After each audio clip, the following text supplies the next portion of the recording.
શ્યામ કુમારના નમસ્કાર। આજના વિડીયોમાં આપનું સ્વાગત છે। તો ચાલો દરરોજની જેમ આજે પણ મેળવીએ ઉપયોગી જાણકારી, પણ ચેનલને સબસ્ક્રાઇબ કરવાનું ભૂલતા નહીં।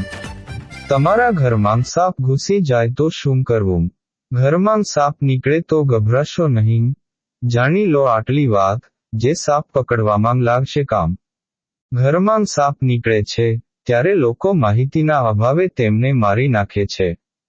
આવી સ્થિતિમાં જો તમને સાપની ઓળખ સાથે જોડાયેલા કેટલીક ખાસ બાબતો જાણતા હશો તો સાપને મારવાનું પાપ નહીં કરો। અમે તમને સાપની ઓળખાણને લઈને કેટલીક મહત્વની વાત જણાવવા જઈ રહ્યા છીએ। મહાન યોદ્ધાઓની સ્થિતિ જ્યારે સાપનો સામનો કરે છે ત્યારે ખરાબ થઈ જાય છે।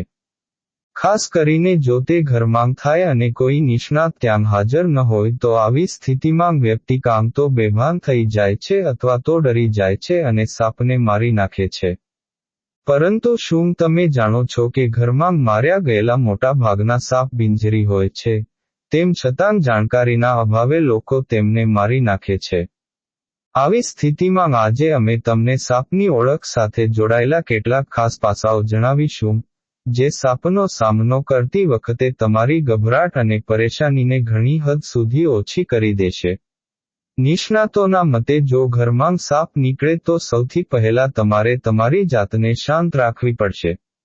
જો બચાવ કરતા સ્થળ પર પહોંચી જાય તો સારું છે, પરંતુ તેમની ગેરહાજરીમાં તમારે મોટી લાકડીની મદદથી સાપને શરીરના મધ્યભાગથી દૂરથી ઉપાડવો જોઈએ અને પછી તેને કાપડની થેલીમાં મૂકી દેવો જોઈએ।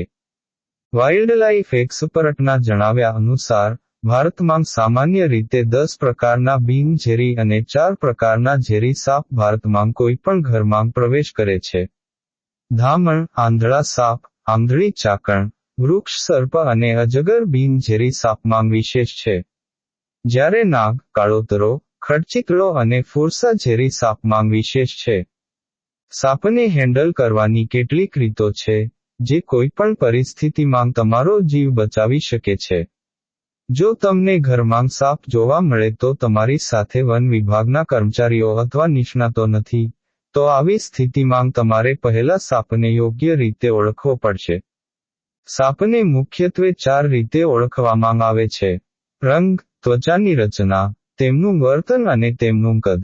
ખાસ વાત એ છે કે ઓળખ માટે ઓછામાં ઓછા 3 પોઈન્ટ રાખવા ફરજિયાત છે। ઉદાહરણ તરીકે, ધામણ અને નાગ લગભગ એકસરખા દેખાય છે। તેમનો રંગ પણ સમાન છે, કાળો, ભૂરો અને પીળો। તેમની ત્વચાની રચના પણ અંધારામાં જોઈ શકાતી નથી। આ સિવાય તેમની સાઇઝ પણ લગભગ સમાન છે।